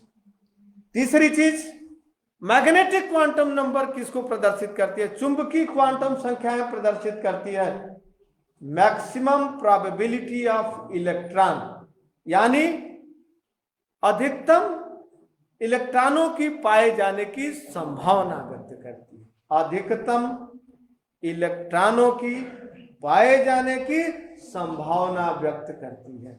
देखो एक बात और है, आप जितनी बार पढ़ेंगे, करत करत अभ्यास से जड़मत हो तो सुजान, आज यहां से जब आप निकलिएगा कमरे में से तो आपने क्या पढ़ा यह जरूर आपके सामने दिखाई देना। एक ही चीज पढ़ेंगे, H2O हमारा क्या है, उभय धर्मी है, not a neutral, not acid, not a base. क्या है वो? वह किस चीज की व्याख्या करता है? हाँ, वह इस तरह की बात करता है और उसकी हम चर्चा के साथ उसको रिप्रेजेंट करेंगे। बात समझ में आई? उभय धर्मी माने एम्फोट्रिक कंडीशन आती, वह सॉल्वेंट है और साथ साथ क्या है, उभय धर्मी। उभय धर्मी का मतलब कि जहां जैसा तहां तैसा, माने जिस जगह पर हम जाएंगे उस जगह की बात शुरू कर देंगे और उसी के अनुसार हम उसको रिप्रेजेंट करते जाएंगे और इसकी चर्चा उस आधार पर हम करते हैं। इसके बाद आती है S orbital. S quantum number का मतलब क्या है? एक बार क्लॉकवाइज और दूसरी बार एंटी क्लॉकवाइज डायरेक्शन को रिप्रेजेंट करता है। तो अब और चर्चा कर दिया जाए रेडियो एक्टिविता। रेडियो एक्टिविता क्या होती है, आइए इसके बारे में चर्चा कर ली जाए और उसके बाद इस पर भी सवाल कर दे। देखो कैंसर इस समय बढ़ रहा है, चूंकि हम लोगों ने टॉपिक लिखा है, इसके साथ साथ इतनी चीजें हैं, आप पढ़ लीजिएगा, बहुत इंटरेस्टेड पार्ट है। पाउली का अपवर्जन नियम, ध्यान से सुनिए, Pauli exclusion principle, Hund's rule and Aufbau principle. Modern condition में 6 तरह की बातें आती है। एक आता है, ये भी जान लीजिए, आप लोग इसकी चर्चा करते रहिएगा, सवाल भी हम कराते रहेंगे। आप हिंदी और अंग्रेजी दोनों से कोई घबराने की बात नहीं, इतनी अंग्रेजी हम लोग बना लेंगे और उसको रिप्रेजेंट कर देंगे। देखिए इसके साथ साथ आता है पहला नंबर, पाउली का अपवर्जन नियम, पाउली एक्सक्लूजन प्रिंसिपल। दूसरा आता है हुंड्स रूल,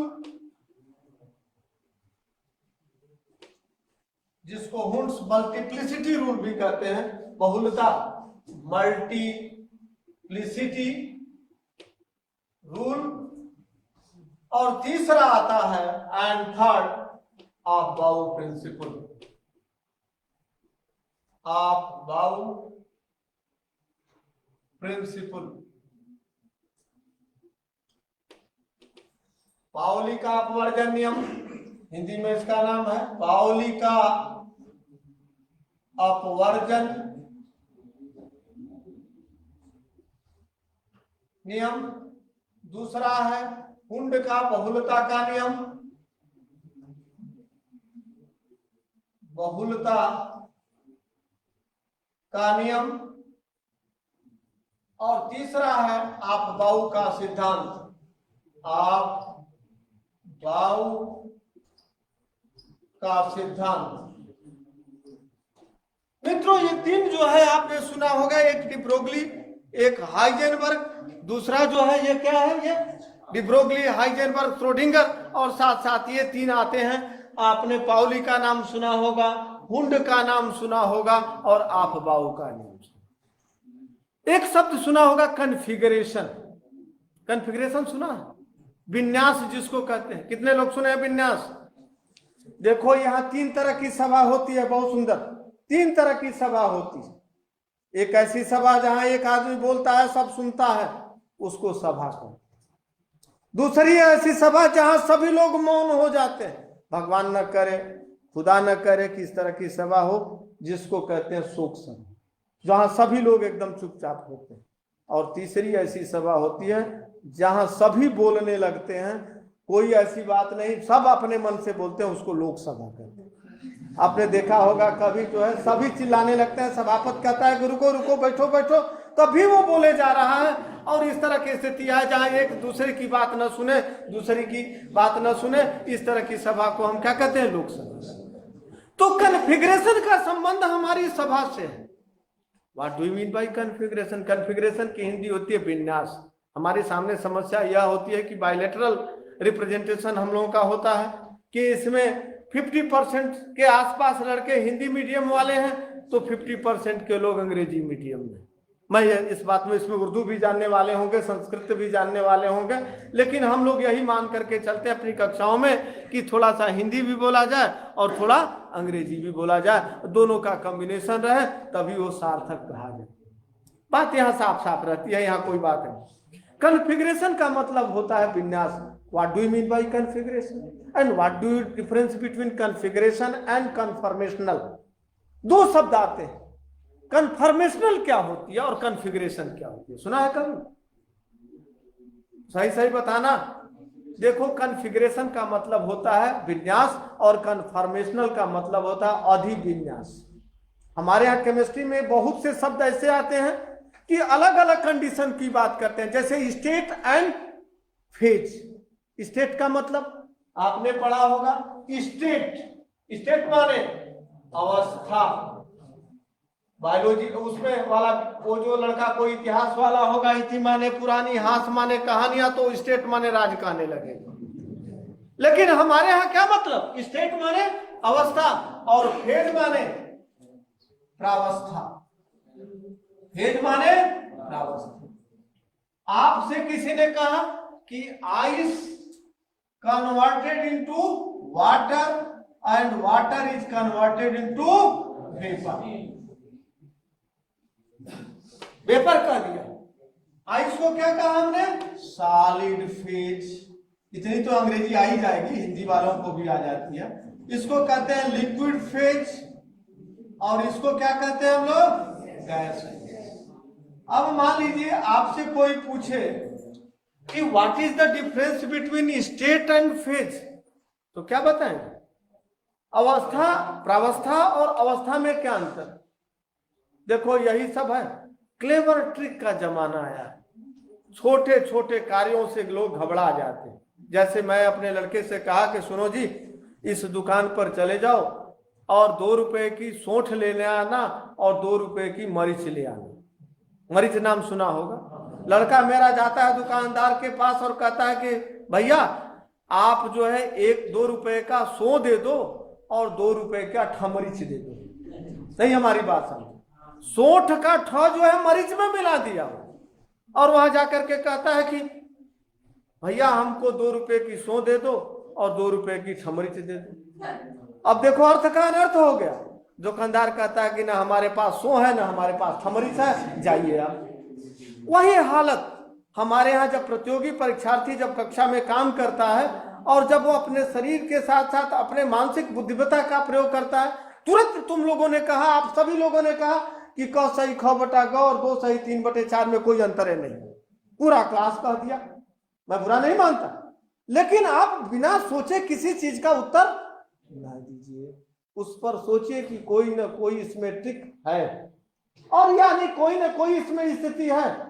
आप कैसे लिख सकते हैं कि द क्वेश्चन इज रॉन्ग? ऐसा नहीं है, क्वेश्चन गलत नहीं है, लेकिन क्यों ये दिया गया है इस पर भी हम लोग विचार करेंगे। तो इस तरह के सवालों में अब देखिए, आपसे किसी ने पूछा कि स्टेट और फेज में क्या है। स्टेट का मतलब कि सामान्य ताप दाब पर उसमें कोई परिवर्तन नहीं होगा। ये लकड़ी का है बना हुआ डायस, और यदि गर्मी पड़ती है, जाड़ा भी पड़ता है, बरसात भी होती है, तो इसके स्वरूप में तत्काल कोई प्रभाव नहीं पड़ता। लेकिन यदि आइस रख दी गई या कोई गैस रख दी गई या पानी रख दिया गया और पानी को आप बाहर रख दीजिए या इस कमरे में रख दीजिए और 3 महीने बाद आकर देखिएगा तो पानी उसमें से काफी उड़ चुका हो। ऐसा देखा होगा, ऐसा स्थिति हो। तो स्टेट सामान्य ताप दाब पर उसमें कोई परिवर्तन नहीं होता, जबकि फेज पर सामान्य ताप दाब में उसमें परिवर्तन होता। बात समझ में आई कुछ? अब आती है कॉन्फ़िगरेशन और कन्फर्मेशन। अभी हमने सभा की बात करी। सभा का अर्थ क्या है? The systematic arrangement about atoms or electron is called configuration. किसी भी अणु, परमाणु, तत्व या और कोई भी चीज जिसको एक सिस्टमेटिक अरेंजमेंट के साथ रख दिया जाए, it is called configuration. Systematic arrangement का मतलब क्या? एक के बाद एक के बाद एक निश्चित, जैसे हम लोग बैठे हुए हैं, now we they have called a systematic arrangement. Systematic arrangement का मतलब क्या? एक व्यवस्था के तहत उनका अरेंज कर दिया जाए, मैनेजमेंट कर दिया जाए, now be this is called configuration and conformational का मतलब आपने आइसोमरिज्म जाना, आइसोमरिज्म शब्द सुना है, समायावता, आइसो माने समान, मर्स माने पार्ट, आइसोमरिज्म पढ़े होंगे आप कभी, छोटा सा इंटरमीडिएट में साइंस में आती है, आइसोमरिज्म नाम सुना होगा। तो उस आइसोमरिज्म में कन्फॉर्मेशनल होता है जब किसी भी सिस्टमेटिक अरेंजमेंट हमारे डायरेक्शन के आधार पर हो, डायरेक्शन का मतलब क्या, now be the X Y and Z direction में हो, now be this is called क्या कहेंगे हम लोग, कन्फॉर्मेशनल कहेंगे। यानी क्या मतलब, वह एक्सिस ऑफ कंडीशन की बात करें, now be this is called क्या कहेंगे उसको, कन्फॉर्मेशनल कहेंगे। बात समझ में, अधिविन्यास कहेंगे, यानी जो क्या होता है एक्सिस के आधार पर, अक्ष के आधार पर जिनका रोटेशन होगा, या सिस्टमेटिक वे की बात करेंगे, दे हैव कॉल्ड कॉन्फ़िगरेशन। तो ठीक वही स्थिति हमारी पाउली का अपवर्जन नियम, हुंड का रूल और आपबाउ का प्रिंसिपल। आपबाउ वैज्ञानिक था, आपबाउ कौन था, कितने लोग बता रहे हैं, सब लोग बता रहे हैं कि आपबाउ वैज्ञानिक था नहीं था। आपबाउ एक नाम है, कौन सी, फ्रेज, फ्रेज माने मुहावरा, जर्मन फ्रेज है। आपबाउ एक जर्मन फ्रेज है, इसका अर्थ होता है बिल्डिंग ऑफ इलेक्ट्रॉन्स। बिल्ड माने lower energy to higher energy की तरफ जो बढ़ेगा उसको क्या कहेंगे, आपबाउ प्रिंसिपल कहेंगे। आपबाउ कौन था, आपने कहा कि एफ और यानी 6 और 7 पीरियड में क्यों नहीं रखा गया, on the behalf of lower energy to higher energy concept by the aufbau principle. Here you know SPD and F1S2। जैसे आपने कहा हाइड्रोजन 1 तो ये हो जाएगा 1s1। हीलियम है, हीलियम का परमाणु क्रमांक कितना होता है, 2, तो आप लिखेंगे 1s2। आपने कहा लिथियम, लिथियम का 3 है तो 1s2 2s1। बेरिलियम आपका है 4 है इसका, तो आप लिखते हैं 1s2 2s2। और मान लीजिए आपका बोरान है 5 है, तो आप लिखेंगे 1s2 2s2 2p। तो इस तरह की जो प्रक्रिया आती है उसको हम कहेंगे कि now behalf of aufbau principal.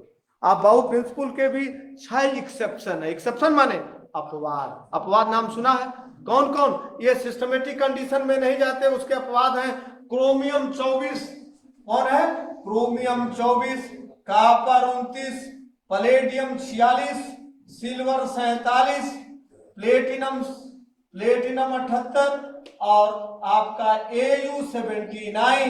These are exception of aufbau principle. ये जितने भी नोटेशन लिखा, chromium 24, copper 29, palladium 46, silver 47, platinum 78 और AU माने gold 79, these are exception of aufbau principle. अपवाद है कौन सा, इनमें जो है आपबाउ के नियम को फॉलो हम नहीं करते। जैसे जाड़े में भी बरसात हो जाती है, गर्मी में भी बरसात हो जाती है, और बरसात तो बरसात के दिन में होता है, बट नेचुरल कंडीशन की बात करें। ओके, दूसरी चीज आती है हुंड। हुंड का रूल क्या होता है ये भी जान लीजिए, आपको मैं बता देता हूं। आपबाउ क्या है, एक जर्मन फ्रेज है और इसका मतलब होता है बिल्ड अप, लोअर एनर्जी से हायर एनर्जी। हम लोग गांव के रहने वाले हैं, गांव में देखा होगा, शहरों में भी लोग रहते हैं, तो वहां कहते हैं कि हमारे यहाँ मकान बन रहे हैं। मकान का मतलब बिल्डिंग बन रही है। बिल्डिंग का मतलब क्या, बिल्डिंग का अर्थ यही होता है कि पहले ईंट रखेंगे, उस पर रेता रखेंगे, ईंट रखेंगे, रेता रखेंगे, और build up lower energy to higher energy की कंडीशन को फॉलो करे। This is called aufbau principle. Clear है। अब दूसरी चीज हुंड्स मल्टीप्लिसिटी।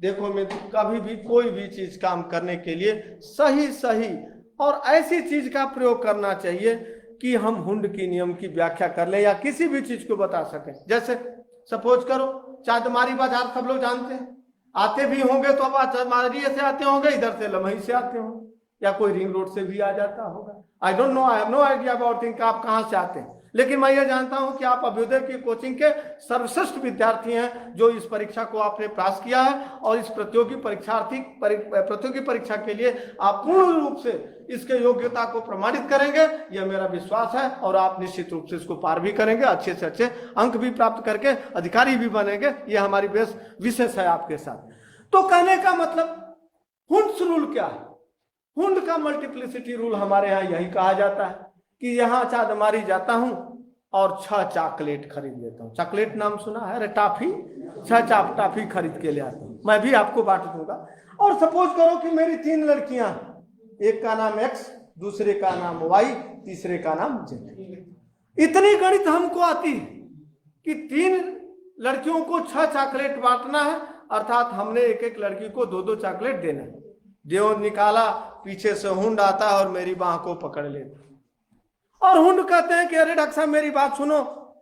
हमने कहा भैया इतनी तो गणित हम आती ही है, हम 2-2 सबको बांट देंगे। कहे नहीं, जैसे मैं कह रहा हूं वैसे बांट दो। हमने कहा कि आप क्या चाहते हो?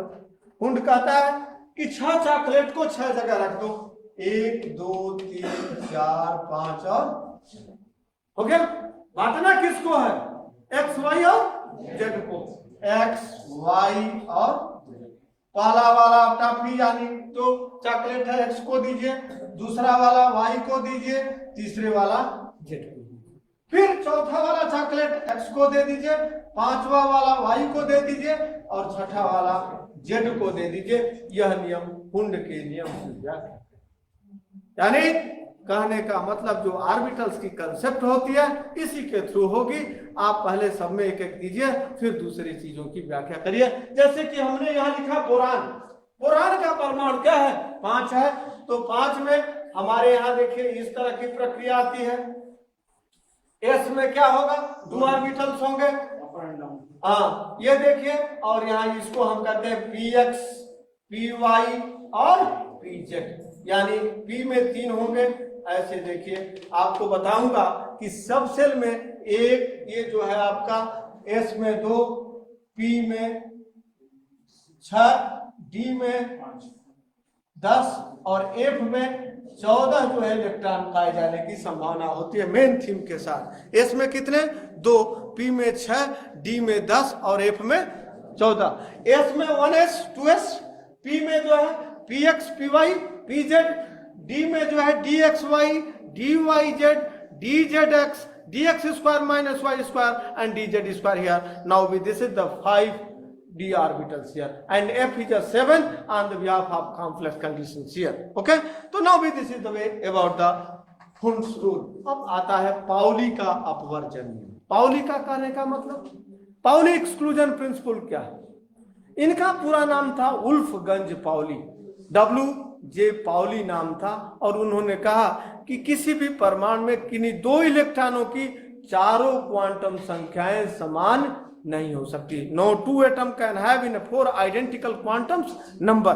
किसी भी परमाणु की किन्हीं 2 इलेक्ट्रॉनों की चारों क्वांटम संख्याएं समान नहीं हो सकती। और इस नियम को किसने कहा? On the behalf of Pauli. Pauli ने कहा कि किसी भी परमाणु की किन्हीं 2 इलेक्ट्रॉनों की चारों क्वांटम संख्याएं समान नहीं हो सकती। और इस आधार पर उन्होंने कहा, क्या कहा? अभी आपने उसको रिप्रेजेंट किया, जिसमें आपने लिखा कि 4 तरह की क्वांटम नंबर है। कौन कौन? प्रिंसिपल, एजीमुथल, मैग्नेटिक और स्पिन। यदि एल हमारा, एम हमारा, तो ये जो है 2 इलेक्ट्रॉनों की कंडीशन होगी, तो एस हमारा +1/2 होगा और दूसरा एस बराबर S1 - 1 ये होगा। और इस तरह की प्रक्रिया को क्या कहते हैं हम लोग? पाउली एक्सक्लूजन प्रिंसिपल याद करते हैं। तो इस तरह की बात आती है। तो ये तीनों हो गई और इनके साथ साथ अब आगे की बात हम लोग करेंगे। तत्वों के वर्गीकरण की बात आती है, एक लाइन लिख लिया जाए और उसके बाद हम बोले tell me. Sir second Hund's rule के नियम के हिसाब से, हाँ सर, आयरन जो होता है 26 नंबर पर बैठता है और जिंक जो होता है सर वो 30 नंबर पर बैठता है। हाँ देखिए आपको बता दें, स्कैंडियम 21 टू जिंक 30, ये आपका जो है स्कैंडियम से लेकर के जिंक के बीच आता है, जिसमें scandium, titanium, vanadium, chromium, copper, ऐसा है। Scandium, titanium, vanadium, chromium, manganese, iron, cobalt, nickel, copper और जिंक, ये आती है। ध्यान से देखिए, 21, 22, 23, 24, 25, 26, 27, 28, 29 और 33, इस तरह से आता है। इसमें आप 2 एक्सेप्शन पाएंगे, क्रोमियम 24 और ये 3D में ध्यान से देखिएगा, बताता हूं क्यों आ जाती है। ऑक्सीडेशन की और रिडक्शन एक दिन आपको बताएंगे, लोहे में जंग लग जाता है। सर मेरा क्वेश्चन कुछ और, हाँ आपका क्वेश्चन है, मतलब मेरा कहने का मतलब ये है सर कि आयरन जो 26 नंबर पर होता है, जिंक जो मान लीजिए 30 नंबर पर है, इलेक्ट्रॉनिक कॉन्फ़िगरेशन जब इसका करते हैं तो लास्ट ऑर्बिट में सर इसके फोर्थ पीरियड में सर इलेक्ट्रॉन की जनसंख्या बचती है 2, मगर जब कभी कभार इलेक्ट्रॉनिक कॉन्फ़िगरेशन के बैलेंसिंग के नियम के हिसाब से देखते हैं तो उसमें आयरन सेकंड लिखते हैं या तो फिर आयरन थर्ड लिखते हैं। तो मेरा कहने का मतलब ये सर कि बैलेंसिंग 2 क्यों रखेगा, रखना तो एक ही चाहिए था इसको। और जिंक में भी सर लास्ट ऑर्बिट में फोर्थ पीरियड में 2 ही इलेक्ट्रॉन बचते हैं, पर उसके वैलेंसी में सर कभी कभार 2 दिखता है और कभी कभार 3 दिखता है। बहुत सुंदर। तो सर ये मुझे जानना है कि सर 2 और 3 क्यों रखना है, जबकि मेरा ऑर्बिट तो फुलफिल था ऐसे ही। देखिए कुछ ऐसे तत्व हैं, बहुत सुंदर आपने प्रश्न किया, एनर्जी लेवल के आधार पर इसका रिप्रेजेंटेशन होता है, और शेयरिंग ऑफ इलेक्ट्रॉन किसके साथ रिप्रेजेंट करता है, क्योंकि देखिए दोनों के बीच स्पिन इंटरेक्शन कंडीशंस आती है।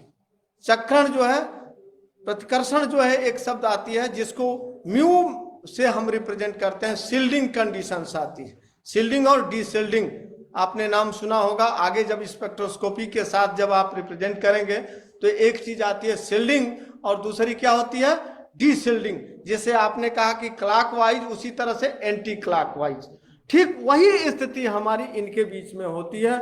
और on the behalf of these iron and zinc, इन दोनों के बीच जब वैलेंसी के ऑर्बिटल्स की बात करेंगे, दोनों के बीच एनर्जी गैप की बात आती है, और इन एनर्जी गैप के बीच हमारा जो प्रतिकर्षण बल होता है, इंटरेक्शन ऑफ दीज कंडीशंस, या उस एनर्जी लेवल पर एक एक पार्ट को रिप्रेजेंट करते हुए, तो इसमें उसके साइज के आधार पर, एटॉमिक साइज के आधार पर, एटॉमिक इसमें हाँ एटॉमिक साइज का आयनिक त्रिज्या के आधार पर इसकी व्याख्या करते हैं, और उसमें हम किस रूप में डालते हैं इसकी भी चर्चा करते हैं। इसको अलग से एक एक करके हम दिखा देंगे कि कैसे इनके बीच में स्प्लिटिंग होती है, और वह स्प्लिटिंग कैसे रिप्रेजेंट करती है on the behalf of shielding and behalf of deshielding here, on the behalf of spectroscopy here. यह शब्द स्पेक्ट्रोस्कोपी से लिए गए हैं, ये आप सामान्य रूप में इसको भी व्यक्त करते हैं। जैसे किसी ने कहा, एक बात और सुन लीजिए, कि सूरदास जी गणित के विद्वान थे, इस कथन की पुष्टि करी। सूरदास जी गणित जानते थे, जानते थे, उनके दोहे उनकी चौपाइयों से पता चलता। कैसे आप बता सकते हैं? उन्होंने लिखा कि नखत वेद ग्रह अर्ध जोर कर सोई बनत बखान। नहीं, आप हमारी बात समझे। सूरदास जी की एक दोहा है कि जब गोपियां कृष्ण के पास जाती हैं, उनसे पूछती हैं कि अब क्या किया जाए, तो सूरदास ने उसका प्रतीकात्मक चित्रण किया है कि नखत वेद ग्रह जोर अर्ध करी सोई बनत बखान। नखत माने नक्षत्र, नक्षत्र कितने होते हैं? 27। वेद कितने होते हैं? 4। और ग्रह कितने होते हैं? 9। 27 4 31 और 9 40। अर्धकरी, अर्धकरी माने 20, आधा यानी 20, यानी हम लोगों को अब 20 खा लेना चाहिए। तो इस तरह की स्थिति हमारी रिप्रेजेंट करती है। तो केमिस्ट्री ऐसी चीज है कि कक्षा 4 5 6 में भी हम सूरदास और तुलसीदास पढ़ते हैं, मीराबाई पढ़ते हैं, और उसी से जब MA तक पास कर लेते हैं तो उससे PhD वगैरह लोग करते हैं, सूर्यदास और तुलसीदास को। तो कहने का मतलब कि ब्रॉड कंडीशन की जब चर्चा होगी तो ये स्प्लिटिंग और डीशिल्डिंग की कंडीशन को फॉलो किया जाएगा on the behalf of spectroscopy here, and now this is the basic theme on this conditions here. Okay, अब हम लोग एक आध सवाल और हल कर लें। एक चीज और लिख लीजिए, क्योंकि हमने अपने टॉपिक पर लिख दिया था तत्वों का वर्गीकरण तथा गुणधर्मों की आवर्तिता, तो एक शब्द और लिख लिया जाए, क्लासिफिकेशन ऑफ एलिमेंट्स। नीचे लिख लीजिए एक line, classification of elements and periodicity of properties,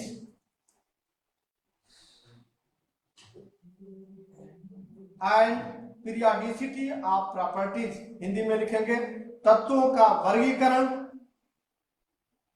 तत्वों का वर्गीकरण तथा गुणधर्म की आवर्तिता, तथा गुणधर्मों की आवर्तिता।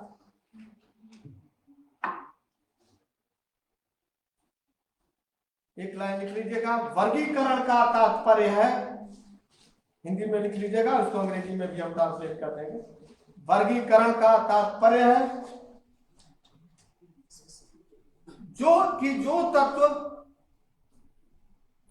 तत्व रासायनिक गुणधर्मों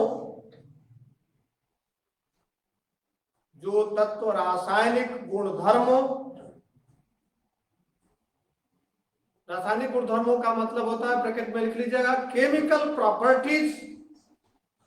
पहला क्वेश्चन का आंसर इनका दे दे। केमिकल प्रॉपर्टीज में समान हो, उन्हें एक ही समूह ग्रुप में रखा जाए।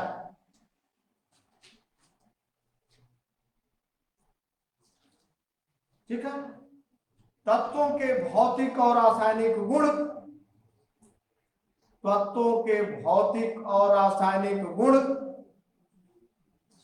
उनके परमाणु क्रमांकों के आवर्ती फलन होते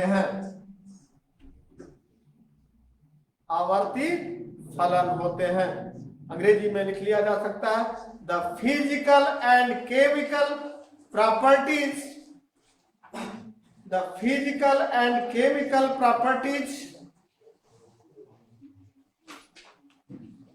of the elements are periodic function of their atomic numbers। इसी के आधार पर आधुनिक आवर्त सारणी की व्याख्या की गई। एक क्वेश्चन आया है कि साधारणतया खाने में प्रयुक्त होने वाला, एक क्वेश्चन लिख लीजिए इसी के नीचे, साधारणतया खाने में प्रयुक्त होने वाला नमक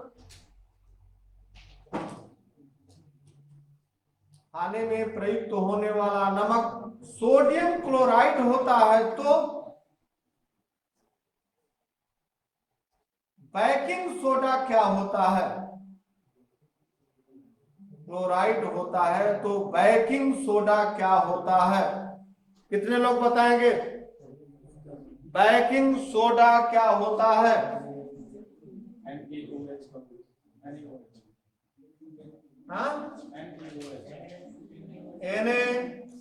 NaHCO क्या होती है? NaHCO3 का मतलब सोडियम बाइकार्बोनेट, और इसका नाम सोडियम कार्बोनेट होगा। तो उत्तर आपका क्या होगा?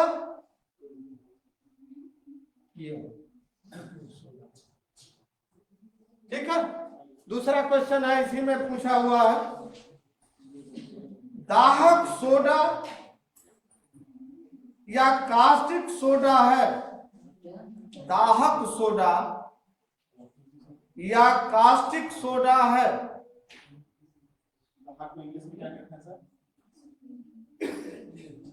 यही सवाल दिया हुआ था, उसमें दाहक कुछ होगा, देख लीजिएगा, देख लेंगे। दाहक सोडा या सोडियम या कास्टिक सोडा है? कास्टिक सोडा भी जान सकते हैं आप, क्या होगा? ये सवाल आया था पीसीएस प्री में। NaOH होता है, सोडियम हाइड्रोक्साइड होता है। हिंदी वर्जन देख रहे थे तो उसी में आज देखा, तो देख करके हमने कर दिया। क्या है ये? NaOH, sodium hydroxide. क्या नाम है इसका? Sodium hydroxide. कैम्फर क्या है? हाँ, कैम्फर नाम सुना? कैम्फर क्या है? नाम सुने? कैम्फर का फार्मूला क्या है? कैम्फर का फार्मूला क्या होता है? कपूर नाम सुना? क्या होता है? किसी ने कपूर का नाम सुना है? कपूर क्या होती है? पूजा की जरूरत है, वो क्या करती है? Solid converted into vapour. Solid जो है तुरंत कहाँ उड़ जाता है, लिक्विड में नहीं होता, वो डायरेक्ट कहाँ हो जाएगा? वेपर की कंडीशन होता है। देखो C10 कैम्फर का फार्मूला है C10H16O, इसको कपूर कहते हैं। C10H16O, और यह किसका काम करता है? सब्लिमेशन। सब्लिमेशन का मतलब क्या होता है? ऊर्ध्वपातन। ऊर्ध्वपातन देखो भाई, आज हमने काम कर दिया, 12:30 से ऊपर हो गया। सभी को ढेर सारी शुभकामनाएं। और अब आप सवाल हल करेंगे और अगले दिन रेडियो। हाँ, एक बात समझ लीजिए, हिंदी में शुरू किया जाए, अंग्रेजी में, दोनों चल रहा है, ठीक किए बदल दिया जाए, मार्जिन तुरंत जैसे आप कहेंगे वैसे। खाता न बही, जो आप कहें वही सही। आप टोटल हिंदी, अरे तो ये भी लोग कह रहे हैं, ठीक है, इस तरह की भाषा चलेगी, बच्चियां बताएंगी तो हम उसी तरह से। Thank you, have a nice day. अब हम लोग फिर मिलेंगे जब आप बुलाएंगे। अब हम थैंक यू, थैंक यू, आपने बहुत अच्छा बताया। इन्होंने लिख दिया कि कैमरे के सामने रहिए, हम लोगों की आदत थोड़ी सी इधर उधर है। Thank you, have a nice day. जितने भी सवाल आपके होंगे अगले हमको पूछिएगा। आप सॉरी, फिर चले कॉलेज जाना। Thank you, have a nice